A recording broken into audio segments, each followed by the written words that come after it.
Before you listen to this BBC podcast, I'd like to introduce myself. My name's Stevie Middleton, and I'm a BBC Commissioner for a load of sport podcasts. I'm lucky to do that at the BBC because I get to work with leading journalists, experienced pundits, and the biggest sports stars. Together, we bring you untold stories and fascinating insights straight from the players' mouths. But the best thing about doing this at the BBC is our unique access to the sporting world.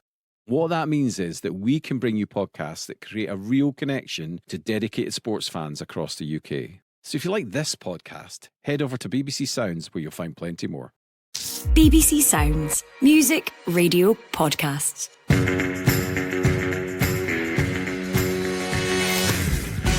Hello, I'm Liam McLeod, and this is the Scottish Football Podcast. As we record, it's the evening of Sunday, the 19th of May, and the league season has just been concluded. And of course, in the most dramatic of fashion, Maccabi waits for Kelly, and Sidibe steals in to put St Johnstone 2-0 in front. we reflect as St Johnstone pull off the Great Escape and ask how Ross County pick themselves back up ahead of the Premiership playoff with Raith Rovers. We're going to have to be at our best again to get through that. Obviously last year we managed to do it, we know what it takes, but it's going to be a real challenge. And once again, the SWPL title went right down to the wire. Gallagher facing away from goal. She might still have the chance. Amy Gallagher!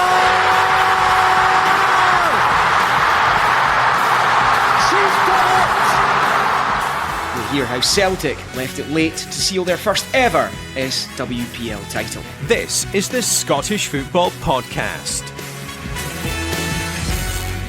Right, thank you very much for joining us on the podcast today. Hope you have a good week ahead of you. We're getting to the very business end of the campaign just now. Thanks for subscribing if you're doing so. If you're not, get it done. Just hit a button, really easy.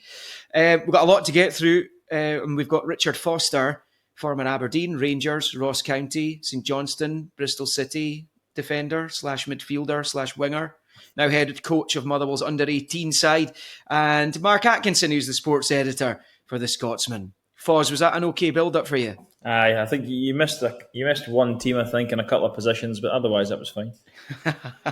Okay, it's easy to miss, easy to miss. Mark, how are you? You had a good weekend? I have, thank you, and that was a perfectly fine instruction as well, Liam. Good, glad to hear it. Like I say, we've got tons to get through, so we're going to be speaking with Charlotte Cohen, my colleague from the BBC Sports Scotland office, about that extraordinary conclusion to the SWPL season. But first, to help us get our heads round things a bit, let's go through the latest Scottish football news. So St Johnstone are safe in the Premiership for another season after a 2-1 win at Motherwell on the final day of regular league action. That result meant Ross County, who went into the day ahead of St Johnstone by 2 points, but with an inferior goal difference crucially, needed to win at home to Aberdeen. But the Staggies could only manage a 2-2 draw, despite the Dons being down to 10 men for most of the second half. Don Cowie's men will now face Raith Rovers in the Premiership playoff. In Sunday's other game, already relegated Livingston and Hibs drew 1-1 at Ammanvale. And there was incredible drama in the SWPL as Celtic claimed the title on goal difference thanks to Amy Gallagher's 90th minute winner against Hibs. Right then, let's begin with that battle to avoid 11th place. A remarkable escape by St Johnstone in the end. They've struggled for goals, but they managed 2 big ones in the first half of the game at Fir Park on Sunday. Richard Foster played, I mentioned a couple of his teams there, Saints being one of them, County being another. You're involved with Motherwell just now. Obviously a disappointing end to the season for you guys. What was your take on the match? Yeah, there wasn't a lot in the game. I think both teams kind of probably struggled for that little bit of quality in the final third. I think, the manager spoke about the goals that we lost, of us kind of almost gifting St Johnstone the goals. But then once they got them, we also miss a penalty, which I think is pivotal. It's one of those handball penalties that we'll continue to discuss forevermore, I think. But I think that like I say, wasn't much in the game. But once St Johnstone got themselves 2-0 ahead, I actually thought they managed the game quite well. Never really allowed us to get any kind of flow. I think certainly this latter part of the season, some of the phases of play that we've kind of produced have been really, really good. Quick 1-2 touch passing. We just really couldn't get into a rhythm today. And I suppose, that's credit to St Johnstone and how they set up. Made it difficult for us Once they went ahead, they set up to hit us in the counter-attack and had a couple of opportunities from that. So I think a disappointing end for us. As you say, we were a little bit flat today, but the manager spoke to the players afterwards. They've given them absolutely everything they've had, so he wasn't too critical of them, of course, and fair play to St Johnstone.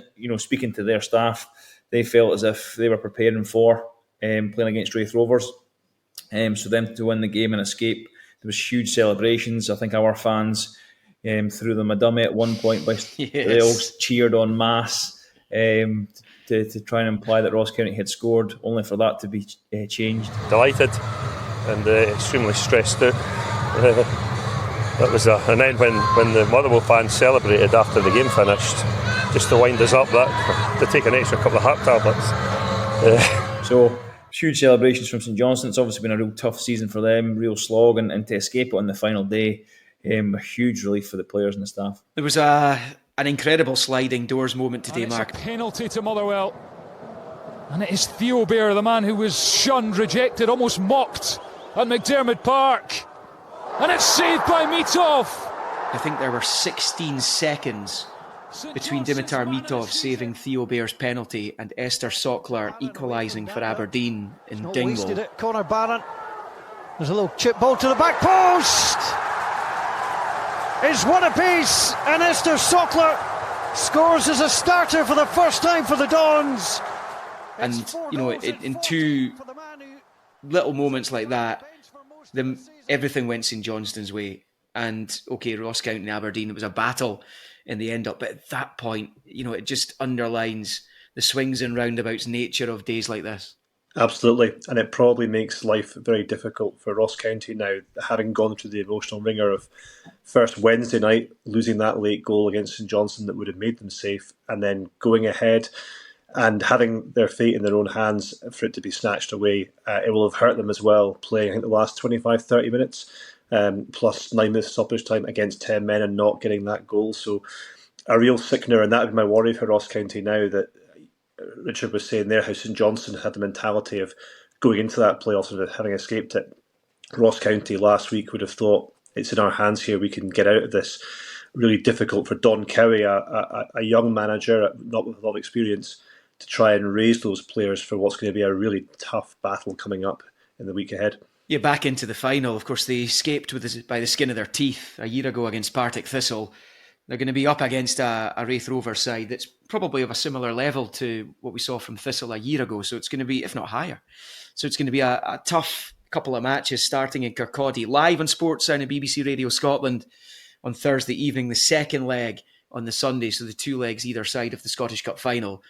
I don't think Adama Sidibe is going to be quite into the pantheon of Anderson, McLean and Rooney in St Johnstone's history, Richard, but he's popped up with that goal today. He scored what's turned out to be a crucial equaliser against County in Perth the other night as well. 3 goals in his last 3 games, actually. And he came from absolutely nowhere late in deadline day, from Warrington Rylands of all places. But what an impact he's had. Yeah, I mean, that's what he's in the team for. He's in there to score the crucial goals in those moments. And to be fair to him, when the chance came along today, great composure, didn't panic. It was kind of almost fortuitous the way that the ball landed at him, but he put himself in the position. He was willing to take it on, and with St Johnstone in the precarious situation that we're in, he would have been forgiven for maybe slashing at it, trying to rush it, because he's so desperate to score. But full credit to him, he showed great composure, and he caused us a problem all day with his pace, his willingness to run. Like I say, they kind of kept him up the park most of the time, sometimes against 2, sometimes 3 defenders, and probably 6 or 7 times out of 10, he held the ball up, allowed St Johnstone to get up the pitch, and like I say, it caused us a real problem. So full credit to him, because he's produced the form when needed, and like I say, miraculous escape, really. But you need your goal scorers to step up at the right moment, and St Johnstone had that today. They don't score more than once very often, so it was incredible. And obviously the late goal for Motherwell comes along. So the second goal, the Sidibe goal on the stroke of half time, has proved to be massive for them. Mark, what have you made of the job Craig Levine's done there? He's been pretty calm throughout the storm. And is he the right man to lead them next season? I think Craig Levein started really well. He got a tune out of St Johnstone very quickly, got them up the table. I was worried by their insipid form recently, but Craig Levein, such an experienced manager, very wily, and he was brought in with a job, and that was to keep St Johnstone in the league, and ultimately he's done it. I think the way St Johnstone have managed the last 2 matches to show character, to come back against Ross County, and then to go to Motherwell today, albeit Motherwell didn't have anything to play for, but still their last home game of the season, a good team with a very, very good striker at the moment in form in Theo Bair, and to come away with survival.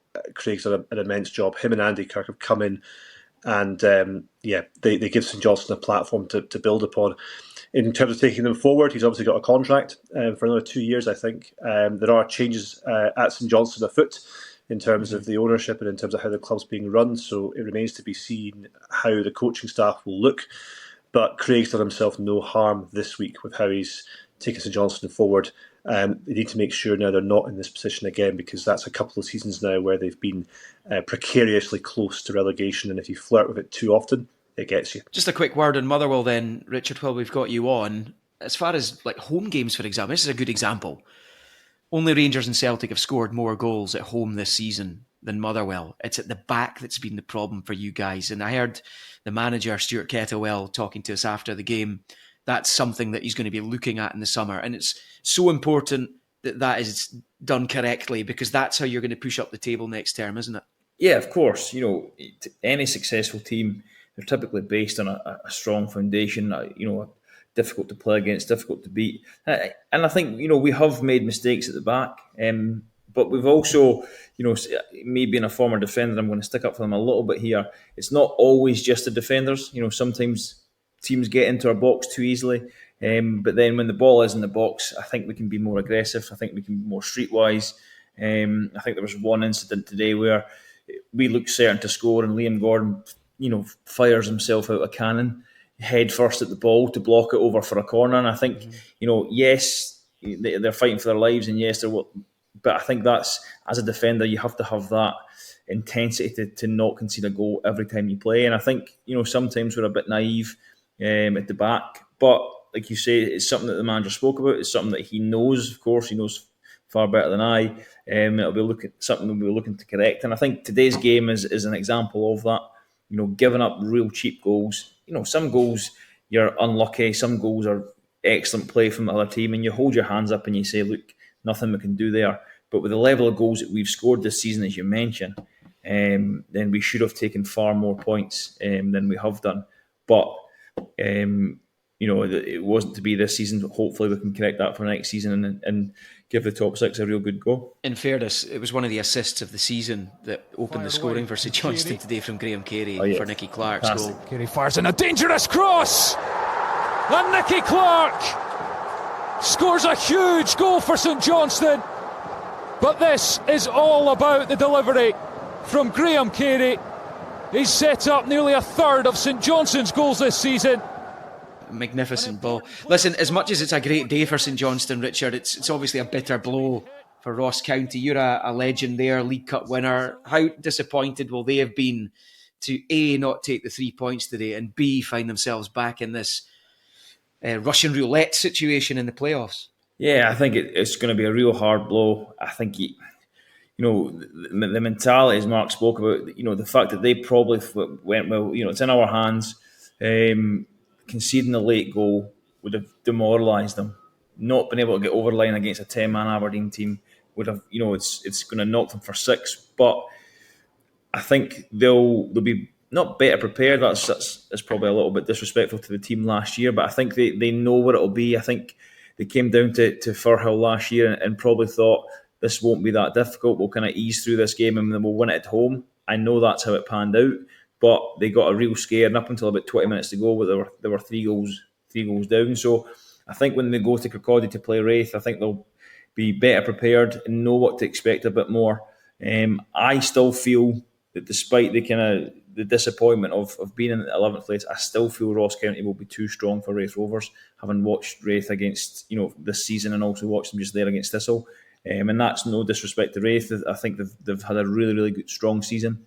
The manager's got them playing really good football. But I just think the Premiership side, the goals that Ross County have got in their team, I think I'll see them through the playoffs. Yeah, Simon Murray and a Jan Danda penalty for them today. It wasn't enough though with that St Johnstone victory at Fir Park. Mark, how will Don Cowie go about picking his players up after that result and ahead of this trip to Kirkcaldy, which it's got a fair bit of trepidation attached to it, I would suggest. Yep, it will do. Don's been very calm in adversity when Ross County have had bad results under his relatively fledgling tenure. I think I agree with Richard that Ross County should win this playoff.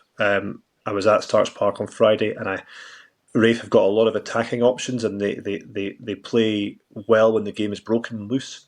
But at the back, Rafe Rovers' defence still looks like it can cough up goals, and they were probably fortunate to take out Partick Thistle on Friday, given the amount of and they'll be without Kyle Turner as well, won't they, who's on loan from Ross County, so he's not going to be able to play. Yep, and Turner's been very good for them. They've got a lot of nice ball-playing midfielders, Rafe, but they've got issues at the back. They've got defensive injuries, and if Scott Brown, their best midfielder, has to go back into defence, then they probably don't have somebody who can keep an eye on Jan Danda. And you mentioned him, Liam. He'll be desperate to leave with County still in the Premiership. They have the muscle memory, at least, of playing in the playoffs last time, where they really got out of jail. And I think if they do play to their potential, they've got enough to take care of Rafe. But it'll be fascinating. Rafe are a real joy to watch. They're a fun team to watch.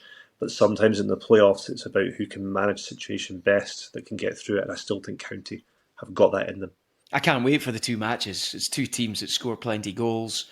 There's a lot of stars in those teams and guys who could potentially go on to be heroes come the close of business in Dingwall in the mid-afternoon next Sunday. It's a slightly earlier kickoff for the second leg than it was last year. I think it was 4:30 last year. It was a very late finish in the end, and County will be hoping there won't be the same stress levels. There was one other match played on Sunday, already relegated Livingston drawing with Hibs. In the end, we know we've discussed Hibs in the podcast plenty last week. It's going to be a summer of transition for them again. Mark, for Livingston, they bow out after 6 seasons. They came through the playoffs. One of the 3 occasions the championship sides come through the playoffs since they were reintroduced in 2014. How will they reflect on their time in the top flight, and how difficult is it going to be for them next season? I think they can reflect as a club with a lot of pride on what they brought to the top flight. I think David Martindale deserves a lot of credit for the way they've competed. They've been in the top 6. They've had their moments in terms of fighting relegation, but they've for many seasons were a real force, especially at home on that pitch. But with resource dwindling at Livingston and with a lot of turbulence behind the scenes, especially this season, and key players just not stepping up to the plate like they had done, it felt quite inevitable early on that they'd be involved in the relegation battle. How they bounce back will be fascinating. There's a wrangle at the moment over ownership and takeover of the club. I think that puts Martindale's future up in the air as well. He spoke about that in the build-up to facing Hibs. It'll be a turnover of players. They lost key players last season, especially at the back, Jack Fitzwater, who they weren't adequately replaced. And they will go into an ultra-competitive championship. There's going to be one of Rafe or Ross County in there. You've got an upwardly mobile Falkirk coming into the division as well. So it'll be really difficult, I think, for Livingston to bounce back. It's a club that's yo-yoed in the past, and you do fear it could yo-yo again. But they can certainly depart with their heads held high as a club.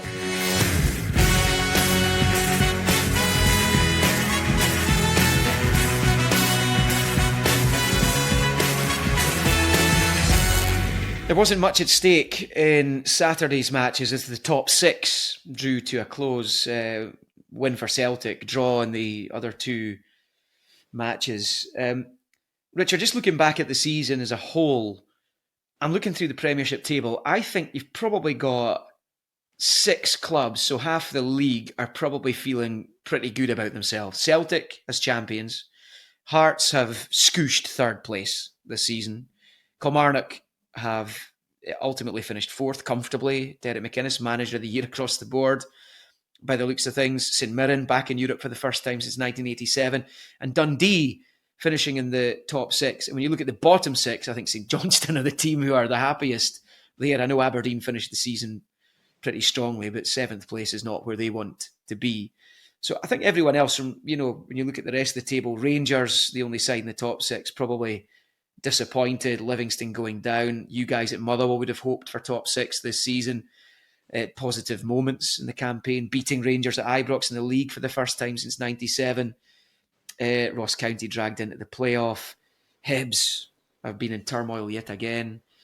Is that fair, the way I've put that? Is it half the table happy, half the table not? Yeah, I'd say your assessment is pretty fair. Obviously, I kind of know more of the ins and outs at Motherwell, and I think because of the way they finished the season last season under the manager and how well they played, top 6 was always the long-term aim. I think when you see the players that we lost, you lose a James Furlong, goes back from loan, and Max Johnson goes elsewhere. Kevin Van Veen, and now I know it's not worked out from Kilmarnock, but we lost some big players. I think Sean Goss as well. I think it was something like 5 starters, or the mainstay of that. So the fact that we lost them and the managers had to kind of start again, and there'd been a turnover of players, and then the fact that we went on that run where we didn't win a game for so long as well, I think that the players and the manager and assistant manager have shown real resilience to kind of get to where we were this season. That we're disappointed. Yeah, we're disappointed losing at Hibs, but I think in that 15-game spell, would have bitten your hand off for any kind of result, any kind of positive result. So I think, overall probably a little bit disappointed, but I think that what the managers had to go through with the turnover of players and the change of players and the budget he's on, I think over the piece, you're never happy losing the last 2 games of the season, but I don't think we're unhappy with the way the season went. You've seen how hard it's been for Hibs and for Aberdeen. So I think you're right, your assessment of the teams, but I think each team will have parts of the season they'll be happy with. And I suppose it's all about trying to maximise those little moments, isn't it? And try and connect it together for a full season. You mentioned Max Johnston there. Just a little word. I think it's important to mention him today, in that he has just helped Sturm Graz win the Austrian Bundesliga, ending Salzburg's 10 successive championship successes. I'm just looking at it just now. He came off the bench the last 15 minutes of the game today. They won 2-0. Of course, won the cup as well. And Scotland need a right back badly for the European Championship. You obviously know him, Richard. Is he someone, I know Motherwell have missed him, is he someone who could potentially come straight in to the Scotland side and be the cure for that right back position, given Aaron Hickey looks like he's joining Nathan Patterson on the injury list? Yeah, I mean, it's we've went from a position of real strength in that area to kind of, try to come up with a name to put in. But I think his physical attributes for me are very, very impressive. I think physically he can go and compete at that level. Quick, strong, powerful, and then technically I think he's developing all the time. He played against us when I was at Thistle for Cove, and he looked young and he looked raw. And then he obviously went back from his loan. I think he went out on loan again to Queen of the South, was it? Or sorry, it's the other way around. He played for Queen of the South, then he went to Cove and done really, really well at Cove.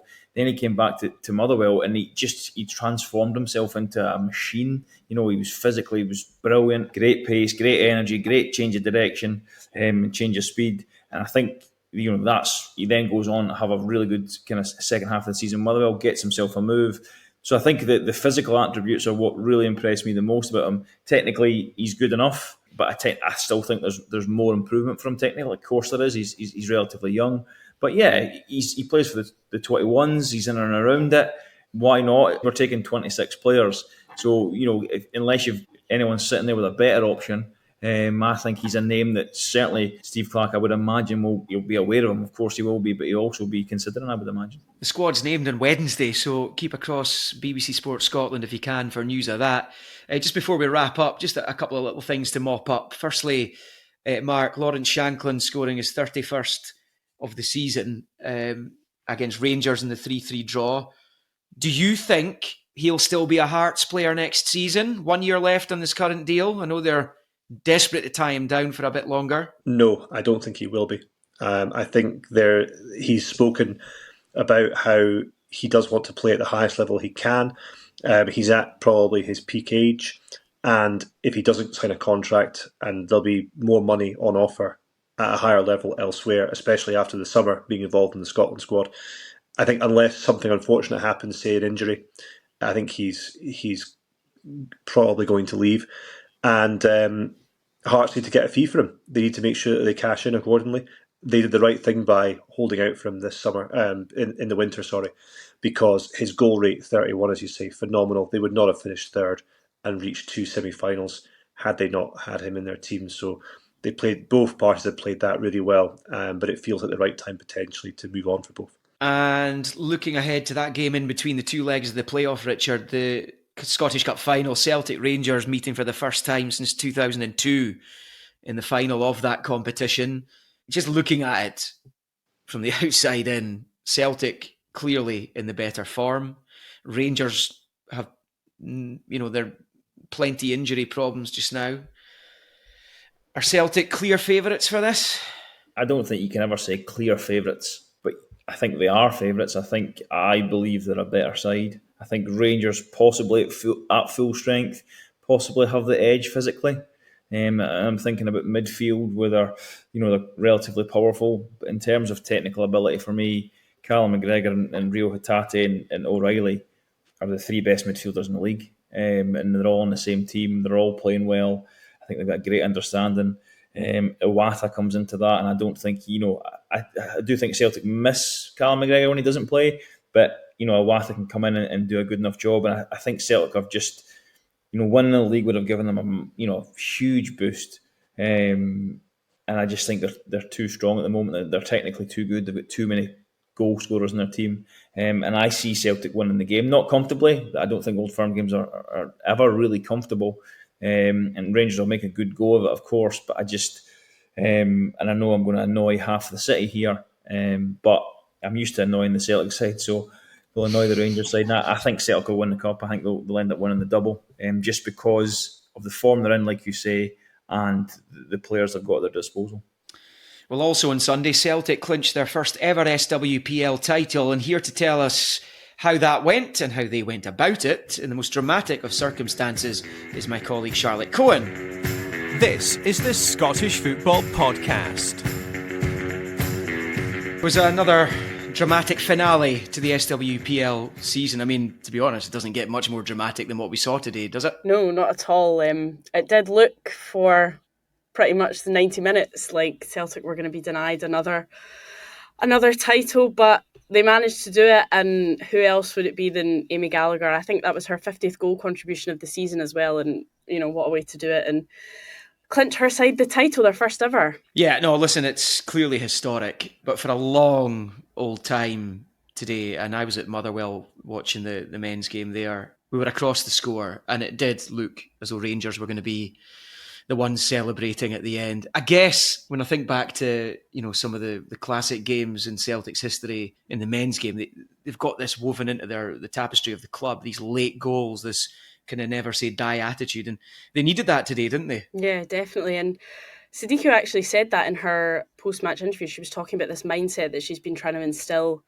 in the players of this, we're not underdogs, we come to dominate, this is what we do. Echoes of Ange Postecoglou, and we never stop, and that's exactly what they did today. Some of the players even saying, they weren't concerned. They knew they were going to create chances, and one of them eventually stuck for them. But yeah, it did look. You could kind of see from the Celtic performance that the pressure was maybe getting to them a little bit. It looked very, especially towards the end, very, very nervy. But look, job done for them. They got it over the line, and I'm sure they'll be absolutely delighted. How significant is this for the women's game, Celtic winning this title? Because with all respect to Glasgow City, because they've been magnificent over the last decade, maybe more, this is a football club with a massive support, isn't it? How much can Celtic winning the title do for the women's game and take it to potentially another level? Yeah, well, I think it just shows that it's growing. I mean, we see how many people have been at the games this season. We've seen the drama that we get from it, and especially with, I think, the men winning as well. It's really important for the club, and it's really big for the club,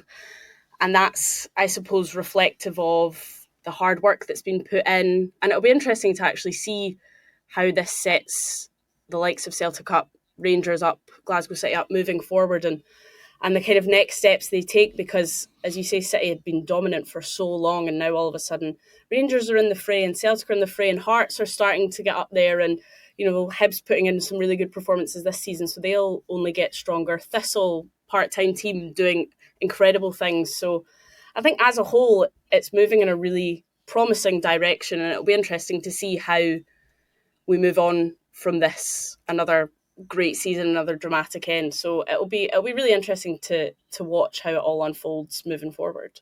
And just finally, Charlotte, Rangers obviously disappointed today, but they've got the chance to bounce back from the disappointment of losing the league title when it was in their hands there today. In the cup final next week when they take on Hearts. Yeah, well, I'm actually really intrigued to see the response that we're going to get from Rangers. You could see the disappointment when the news started to echo round of that late Celtic goal. So yeah, I'm very intrigued to see how they react, because I suppose it does take on a little bit more importance. They've obviously won the League Cup, but to do a double in Joe Potter's first season in management, her first season in Scotland, it would be incredible. But Hearts are not going to make it easy for them. We've seen them defeat Rangers already this season, so yeah, it's shaping up to be a very, very exciting cup final, and at Hampden as well. Hopefully there'll be a decent crowd in to watch. I'm sure there'll be plenty more drama to come. Right, that's all we've got time for, unfortunately, for today. We could talk about it all night, of course. Thanks to Charlotte, to Mark and to Richard, and thank you for listening. For more on that thrilling SWPL season finale, make sure you check out the highlights on Sportscene on Monday evening. You'll also get highlights of all the action from the final weekend of the Premiership on Sportscene, which you can catch on the iPlayer. And you'll get the women's highlights on the BBC Scotland channel. Leanne Crichton, Rachel Corsie will have more analysis and insight on our sister podcast Behind the Goals on Tuesday, and we are with you every weekday, and we'll be building up towards the final week of domestic action of the season, the two legs of the playoff, and that Scottish Cup final throughout the rest of the week. For now though, thanks for listening to the Scottish Football Podcast. Bye bye. Sacked in the Morning is back. I got the ball and I put it on the spot, and it was literally the best feeling I've ever had. And believe me, I spent a lot of money on feelings in my life. Joining Craig Levine and myself, Amy Irons, will be some of football's top managers, best characters and most colourful players, as we reveal what exactly goes on inside the dugouts and dressing rooms up and down the country. We had a lad the other week and I saw him, he was playing, the first half he was playing the opposite wing. He had a set of gloves on and short sleeves. And I thought to myself, I can't wait till next half till he comes near me. As the manager comes in, he smashes the door open, the jacket's off, shirt sleeves are up. We're thinking, here we go. We're all nudging each other like school kids and giggling. Sacked in the Morning. Listen now on BBC Sounds.